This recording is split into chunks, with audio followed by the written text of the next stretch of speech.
Olá, amigos do nosso programa Expressão Universitária da URI Erechim.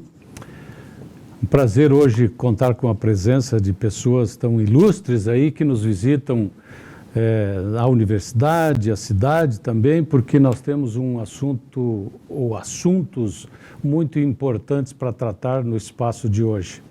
Nós contamos com a presença do Felipe Augusto Santos, do CEMADEM, que é o Centro Nacional de Monitoramento e Alertas de Desastres Naturais, assim como o Aloísio Leles de Paula, também do CEMADEM. Estão aqui conosco também a professora Sônia Balverde Zarzebski, da URI, e a professora Tassiana Vendrúsculo, da 15ª Coordenadoria Regional de Educação. Estamos aqui para falar sobre o Fórum de Meio Ambiente da Juventude do Alto Uruguai Gaúcho, assim como a Semana Alto Uruguai do Meio Ambiente também, que está começando na nossa universidade. Gente, temos um prazer recebê-los, né, repito, e acho que esse é um assunto, não é porque as coisas estão acontecendo no Rio Grande do Sul, os desastres naturais que deixaram assim um rastro de destruição e algumas mortes também, infelizmente, que nós estamos trazendo estas pessoas aqui para tratarem sobre esse assunto. Mas nós precisamos conversar a respeito disso, porque alguma coisa precisa ser feita. E essas coisas, essas iniciativas precisam partir da gente, precisam partir da educação. Então, primeiramente, eu não sei quem que começa a conversar primeiro, eu acredito, professora Sônia, que a senhora pode fazer o introito dessa nossa conversa a respeito da vinda desses nossos convidados e também sobre os dois eventos paralelos que estão acontecendo na nossa universidade. Professora Sônia. Olá, Ademar, prazer estar aqui com todos vocês. Nós estamos, desde o ano passado, final do ano passado, organizando um momento para discussão sobre essa temática, que é a questão do enfrentamento dos desastres climáticos, aqui na região sul.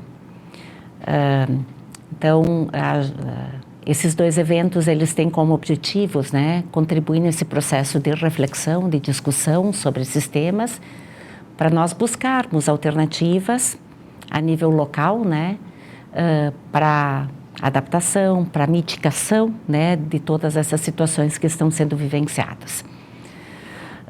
Estaremos dando início às atividades com a Semana Alto Uruguai do Meio Ambiente, onde teremos a participação do Dr. Aloísio, do CEMADEM, que vai estar contribuindo numa reflexão e na construção de conhecimentos, para nossa comunidade regional, acerca de como é que nós podemos identificar riscos de desastres climáticos, e isso é bem importante para nós pensarmos estratégias também para enfrentar esses desastres, Essa programação, ela faz parte da nossa Semana Alto Uruguai do Meio Ambiente, que já está na nossa 30ª edição, Então a gente já tem uma tradição nessa discussão.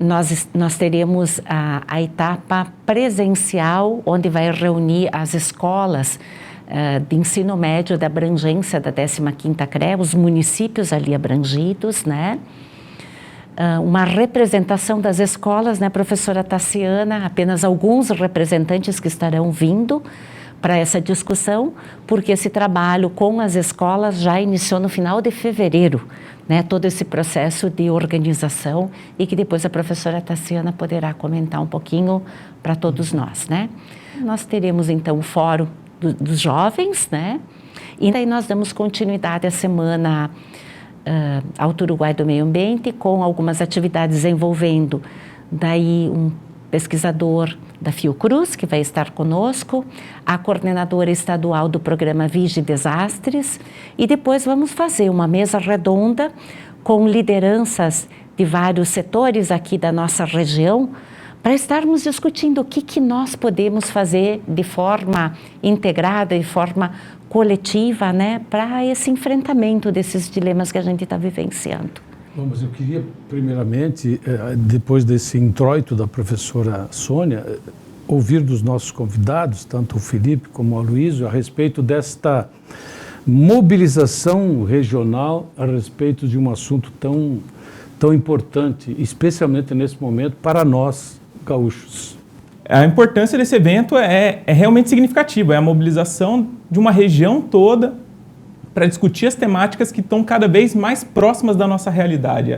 Cada vez mais a gente vai ver a ocorrência dos desastres, os efeitos das mudanças climáticas nos nossos territórios, nas nossas cidades, nos nossos bairros vizinhos. Então, poder discutir isso de uma forma ampla e principalmente com os jovens é muito significativo no poder de transformação que eles podem ter nas suas realidades. A gente tem presenciado muito dentro desse trabalho com escolas que os jovens têm um poder de mudança, de engajamento, de conseguir levar essa informação para suas comunidades. Então, a partir da escola, promover essa mudança nos seus territórios. A gente tem que estar mobilizando as comunidades, principalmente as escolas, como pontos fortes para difundir a consciência a respeito dos riscos de desastres e monitorar esses riscos através da própria comunidade a partir da escola. Então, nós temos esse objetivo claro, né, de estar trazendo para dentro da escola, né, esse ponto forte e alcançar as comunidades para reduzir os riscos de desastres para as comunidades. Então, a escola realmente tem um poder muito grande de influenciar toda a comunidade que está no entorno dela. E o envolvimento, então, da 15ª, que é grandioso, porque a região é grandiosa também, né? Então, essa parceria para discutir essa temática toda, que acontece praticamente todo ano, né, professora Tassiana? Realmente, a região de abrangência da 15ª é a maior coordenadoria do estado, com 41 municípios. E a gente, em parceria com a URI, com a professora, convidou os 41 municípios para estarem presentes e fazerem parte dessa discussão.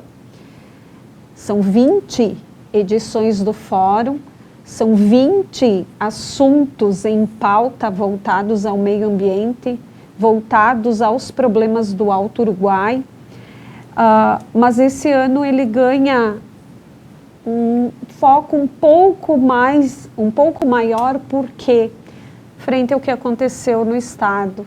E aí, lá em fevereiro, que a professora colocou que nós iniciamos todo esse processo de organização, sem saber de que nós iríamos sofrer tudo isso, o tema escolhido foi o enfrentamento aos desastres climáticos.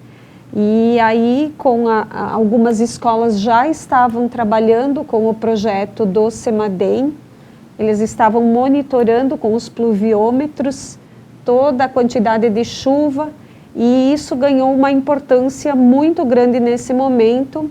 E os jovens, sim, eles se envolvem, eles estão muito empolgados, porque eles já vêm com atividades desde março. Aí os professores começaram a organização em final de fevereiro, os estudantes em março, se envolver nos trabalhos referentes à ECT.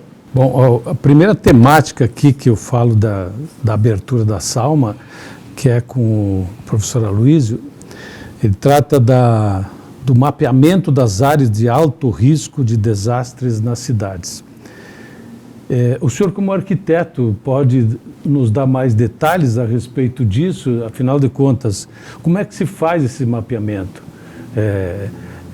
A cidade toda ou são determinadas regiões da cidade? Como é que acontece esse estudo, essa pesquisa? Porque é também extremamente importante saber se nós estamos numa região, num bairro que podemos ser alcançados pelas águas ou não, né? A atividade de mapeamento das áreas de risco, ela tem uma metodologia muito clara, que a gente precisa primeiro conhecer o histórico dos desastres dentro das cidades. Mas não há como eu saber os riscos e os problemas de Erechim, por exemplo, se eu não viver aqui. Então, eu preciso aprender a olhar esses riscos através dos olhares de quem vive no lugar. Então, através do histórico daquilo que tem acontecido. Então, sabemos, né, vocês sabem quais são as áreas que sofrem com alagamento, onde que geralmente ocorrem as quedas de barreira. onde as pessoas vivem em risco, e qual é a vulnerabilidade social das pessoas que estão mais próximas dos rios e dessas áreas de risco. Então, mapear o risco é identificar através do olhar de quem vive num lugar onde são os piores lugares, onde eles sofrem com os desastres, mesmo os menores, e a partir dele definir essas áreas de alagamento, o avanço dos rios, áreas de riscos de queda de barreira e outros riscos. Então, o princípio disso tudo é conhecer através do olhar de quem vive no lugar, identificar dentro do território e depois utilizar a metodologia para poder construir os mapas de identificação de áreas que não deveriam ser ocupadas. Vamos trazer uma realidade nossa, especialmente da Grande Porto Alegre, ou Porto Alegre mais especificamente. Isso vai ser extremamente importante, porque esse mapeamento, acredito que se existia, não foi cumprido, ou se foi cumprido foi em parte, mas vai ter que ser muito bem estudado. E as nossas cidades do interior, por que não, também precisam desse mapeamento, porque nós tivemos casos, também fomos atingidos, não tanto que nem Porto Alegre e outras regiões. Então, esse mapeamento é uma alternativa para as políticas, para a adoção de políticas públicas, não? Com certeza. Né? A partir do mapeamento das áreas de risco já efetivado, a gestão pública ela precisa alcançar os agentes públicos que trabalham no território, a Defesa Civil, o Serviço Social, e as escolas com os professores, atingir as comunidades e depois participar da construção do plano diretor municipal ou das revisões do plano diretor para elencar essas áreas de risco e evitar que as pessoas ocupem. Ou, quando há ocupação e há risco iminente, remover essas pessoas desses lugares e levá-las para um lugar próximo que haja segurança. O que a gente precisa fazer é mobilizar toda a população.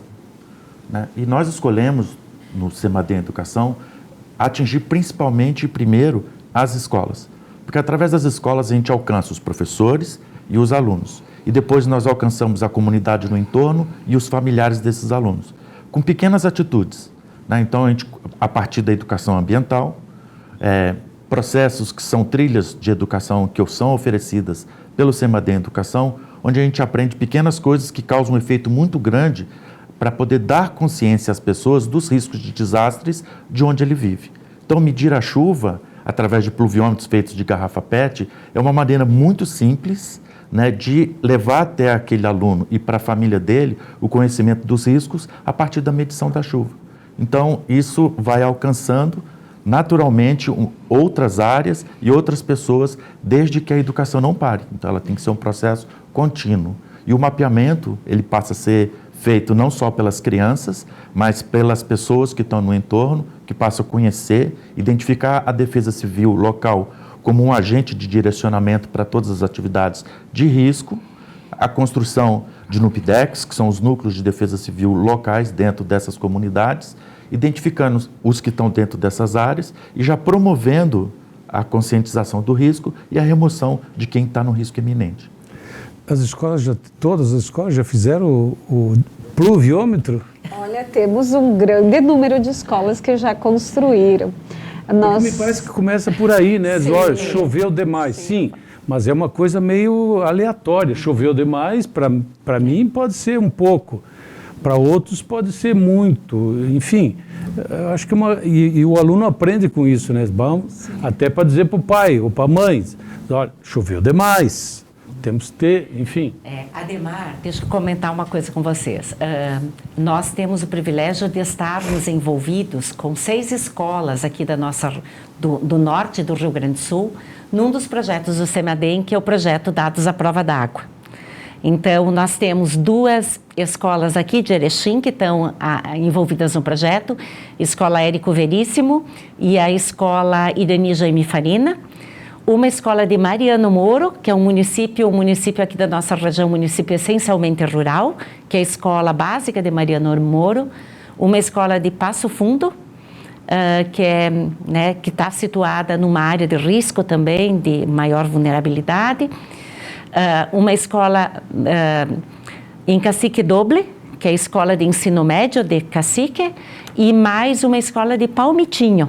Então, essas 6 escolas aqui da nossa região, do norte do estado, já estão envolvidas nesse projeto, tentando identificar riscos, né, existentes no território, e uma das atividades bem legais, que é essa que o Aloysio comentou, que é de monitoramento das chuvas, né? Eles construíram pluviômetros usando garrafas PET e estão fazendo esse monitoramento, fazendo o registro das informações coletadas num aplicativo que foi desenvolvido, né, que vem sendo utilizado ali pelo CEMADEM, desenvolvido pela Universidade de Glasgow, né? E também tendo a possibilidade de fazer comparações entre a precipitação de um município com outro município, com outras regiões do Brasil, né? Considerando que esse projeto está sendo implementado em mais 4 regiões do Brasil. Né? Então, fazendo essa comparação. Está sendo um processo assim, muito rico, muito gratificante, de grandes aprendizados. As professoras, que são as nossas polinizadoras nas escolas, polinizadora porque é o que uma abelhinha faz, né? Por causa da abelha. A abelha faz, né? Ou outros animais que são polinizadores, né? Mas não só animais, o vento, né? Que na realidade está espalhando o pólen, né? E nós estamos ali, todos esses polinizadores contribuindo na disseminação de conhecimentos, de novas aprendizagens, né? E nessas escolas o que a gente tem? A gente tem jovens que estão atuando como polinizadores também, né? Levando esses saberes construídos para as suas famílias, para as suas comunidades, né? Compartilhando com outros, né? Contribuindo para que a gente consiga identificar vulnerabilidades existentes no território, identificar as ameaças, porque as ameaças, elas são naturais, né? Chover muito é uma ameaça, não chover é uma ameaça, acontecer um temporal é uma ameaça, uma chuva de granizo é uma ameaça, né? Mas quando aumenta o risco aumenta em função das vulnerabilidades que nós encontramos ali. Então, essa reflexão que está acontecendo no contexto da escola e essa construção conceitual que está sendo realizada pelos jovens está sendo bem importante, né? Porque a partir dessa compreensão é que eles podem também fazer todos os alertas e alertar a comunidade e chamar mais gente para discutir, né? Por isso a mobilização das escolas é extremamente importante. E me parece, com essa história do pluviômetro, é uma brincadeira que realmente traz um ensinamento muito grande, muito expressivo, né? Então, a senhora estava comentando antes, professora. A professora colocou dessas 6 escolas e agora, nos últimos tempos, nós fomos aumentando um pouquinho o número de escolas e aí elas foram se mobilizando também e foram fazendo esses pluviômetros. E o nosso objetivo, né, é cada vez aumentar mais esse número de escolas, porque realmente, perante o que a gente está vivendo, os jovens, eles vão se tornar polinizadores de todas essas ideias. E as medidas políticas, elas acontecem, mas se não tiver alguém que realmente acredita que elas vão dar certo e que vão fazer e que vão ter atitudes concretas, não, né? E os jovens, eles são a esperança de que essas medidas, essas pequenas coisinhas que vão se fazendo no dia a dia, vão dar certo no futuro e que a gente tenha esperança de que tudo isso pare e que a gente tenha um pouquinho mais de tranquilidade. Eu acho que esse projeto traz 2 pontos que são muito importantes, que acho que eles são fundamentais e basais do projeto, que é esse protagonismo jovem. Perfeito. Então, os jovens são os atores principais, eles constroem o projeto, eles fazem que esse projeto saia do papel de fato. E a outra questão que dialoga muito com o que a Aloysio e que a Sônia trouxeram, dos mapeamentos, é a ciência cidadã, a ciência participativa. Eles entenderem que eles também são produtores de conhecimento, são produtores de ciência. Porque quando você é jovem, você está muito acostumado A ciência está dentro da academia, do centro de pesquisa. E dentro desse projeto eles veem que eles também produzem ciência, eles produzem dados. O CEMADEM está lá produzindo seus alertas, mas eles também conseguem produzir seus alertas locais para o seu território, que é muito diferente você pegar um alerta macro e pegar um alerta que é para o seu bairro, que é muito focado de acordo com a condição que você conhece do território. É muito diferente e é muito importante eles participarem desse processo. E isso tem sido disseminadas muitos... Vou deixar por comentários, mas análises. Não dá para chamar de análise isso, dizer que isso aí é perseguição de A, B ou C, né, professora Luiz? É muito difícil, né, a gente estar dentro de um ambiente onde, numa cidade ou numa região que está acontecendo um desastre como agora, e as notícias atrapalham muito ao invés de ajudar. E as pessoas inventam histórias para poder culpar um ou outro. E, na verdade, né, a gente não pode culpar ninguém, né? É um processo. Essas coisas acontecem por várias razões, né? Não é uma só. E a gente precisa ter o cuidado de respeitar as pessoas que estão vivendo o desastre, né, cuidar delas da melhor forma possível, procurando não culpar ninguém. Eu acho que isso é um processo realmente... eu gostaria de citar um exemplo que foi comentado, por exemplo, tem certos países, certas nações que estão há décadas, se não séculos, estudando e convivendo com isso. Então, nós precisamos entrar num processo de reeducação. Por isso, a educação ambiental, desde que eu vim morar em Erechim, acredito que a professora Sônia esteja desenvolvendo junto com as escolas. No início, a educação ambiental me parecia uma coisa assim meio utópica até. Não, eu acho que esse é o caminho realmente, né? Não sei o que vocês gostariam de comentar a respeito disso. Acho que hoje a mesa é formada por pessoas que trabalham com a educação em diferentes níveis e é entender o processo transformador que a educação tem, entender que é um processo. As coisas demoram a acontecer, é um processo que vai ter uma mudança de cultura. Você falou de outros países e outras culturas que estão em processos que estão há centenas de anos enfrentando e se adaptando e mudando o seu modo de viver. A gente também vai ter que passar por esse processo. E esse processo vai vir através da educação. É a melhor maneira da gente conseguir chegar. E também eu acho que é importante dialogar sobre... Estamos trabalhando com jovens protagonistas, mas também não estamos responsabilizando eles pelos nossos problemas e desafios.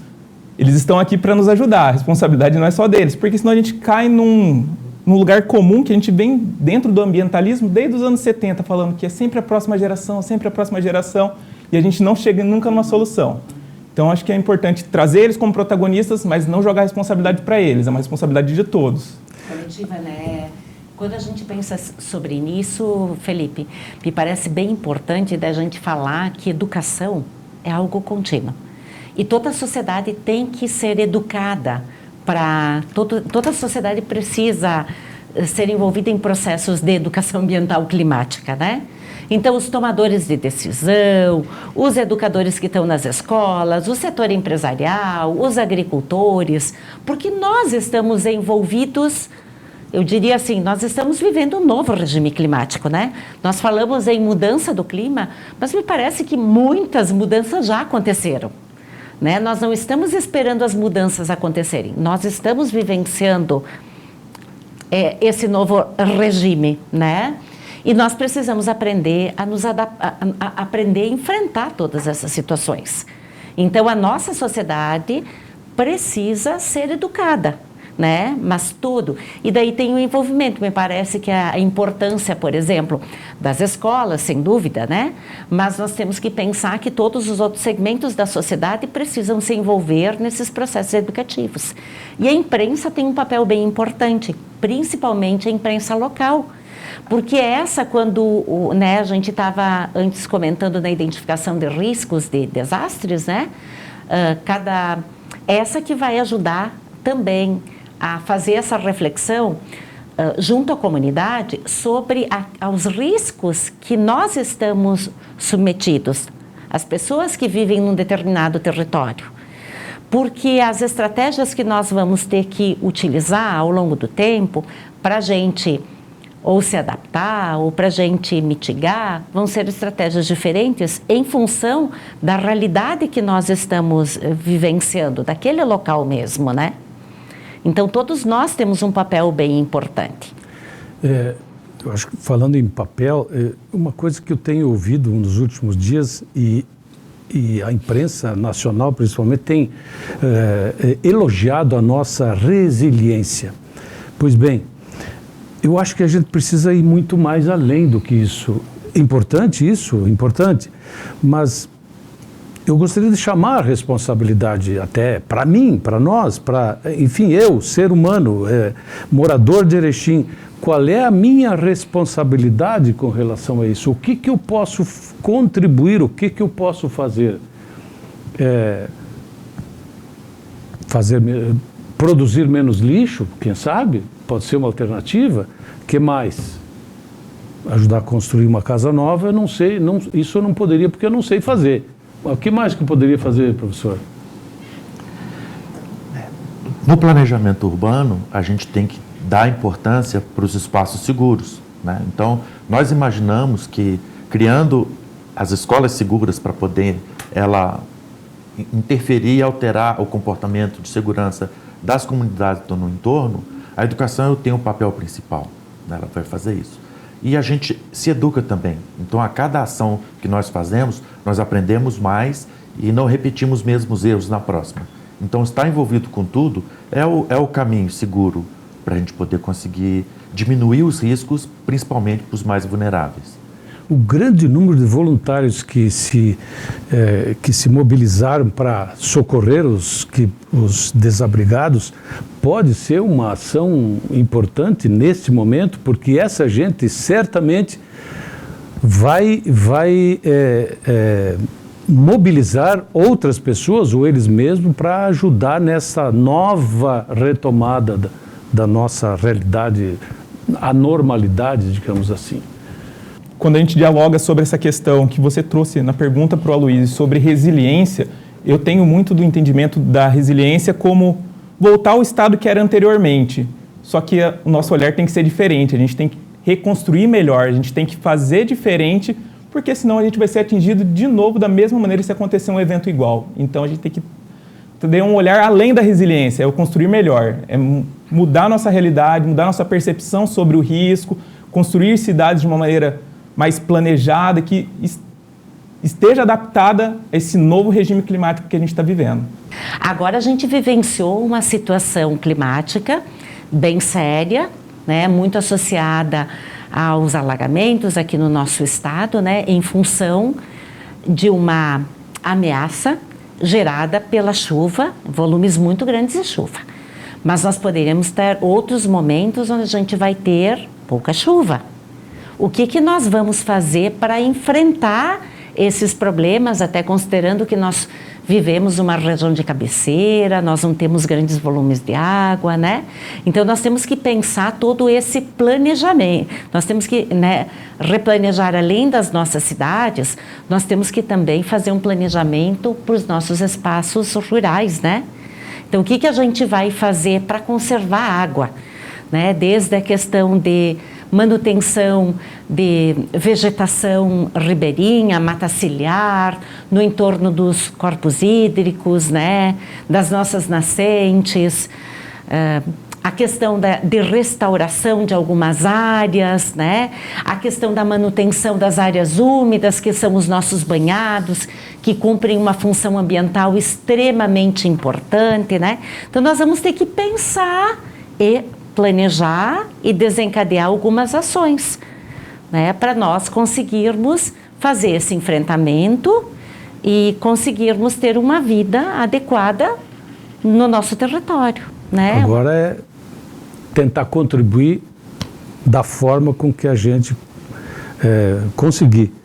Mas eu quero aqui deixar o nosso agradecimento sincero pela participação aí do Felipe Augusto Santos, do CEMADEM, assim como o Aloysio, o Lelis de Paula, também do CEMADEM, e a professora Sônia, sempre incansável nesse desafio de mobilizar as pessoas aí, e a professora Tassiana Vendrusco, da 15ª, que também envolvida diretamente com toda essa mobilização regional.